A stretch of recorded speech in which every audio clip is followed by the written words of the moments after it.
మనలో చాలామంది inferiority complex feel అవుతూ ఉంటారు. అనేక సందర్భాల్లో వాళ్ళని వాళ్ళు తక్కువగా అంచనా వేసుకుంటారు. ఒక విషయం మనందరం స్పష్టంగా తెలుసుకోవాలి. ఈ భూమి మీద ఏ జీవి కూడా ఇంకొకరికి తక్కువ కాదు. కానీ మనం మన అందం గురించో, మన ఆస్తుల గురించో, లేదా మన అచీవ్‌మెంట్స్ గురించో పక్క వాళ్ళతో కంపేర్ చేసుకొని చాలా తక్కువని ఫీల్ అవుతా ఉంటాం అనమాట. మనకి ఏ ఛాలెంజ్ ఉన్నా, లైఫ్‌లో మన పరిస్థితులు ఎలా ఉన్నా, మనల్ని మనం ఎప్పుడు కూడా తక్కువ అంచనా ఏసుకోకూడదు. అలా ఏసుకుంటే గనక మన సెల్ఫ్ కాన్ఫిడెన్స్ అనేది పూర్తి స్థాయిలో తగ్గిపోద్ది. ఏ స్టోన్ కూడా భూమి మీద వచ్చిన చిన్న రాయి కావచ్చు, చిన్న పక్షి కావచ్చు, చిన్న చెట్టు కావచ్చు, ఒక మనిషి కావచ్చు, ఏది కూడా వ్యర్థం కాదు. ప్రతి దానికి ఒక పర్పస్ ఉంటదనమాట.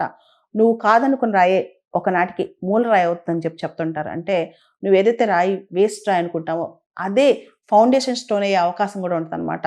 సో, ఎవరిని తక్కువ చేయొద్దు. మనల్ని మనం తక్కువ అని కూడా అనుకోవద్దు. ముఖ్యంగా చాలామంది గ్రామీణ ప్రాంతాల్లో ఉండేవాళ్ళు, లేదా డబ్బుల్లో తక్కువ ఉన్నవాళ్ళు, లేదా అందంలో తక్కువని భావించేవాళ్ళు, వీళ్ళందరూ కూడా మనం తక్కువ, పక్కవాళ్ళు ఎక్కువ అని ఇన్ఫీరియారిటీ కాంప్లెక్స్ పెట్టుకుంటా ఉంటారనమాట. కానీ ఒకటి గుర్తుపెట్టుకోండి. ఎవరి విశిష్టత వాళ్ళదే, ఎవరి అందం వాళ్ళదే, ఎవరి గొప్పతనం వాళ్ళదే. అండ్ చాలామంది జడ్జ్ చేస్తా ఉంటారు. వాళ్ళు దానిలో తక్కువ, దీనిలో తక్కువ అని. అలా ఏం లేదు. అందరూ ఒకటే. భూమి మీద పుట్టాక మనుషులందరూ ఒకటే. ఆ టైంని బట్టి, ఆ పొజిషన్‌ని బట్టి మనం ఒక్కొక్కసారి ఒక్కో రంగంలో పైకొస్తా ఉంటాం.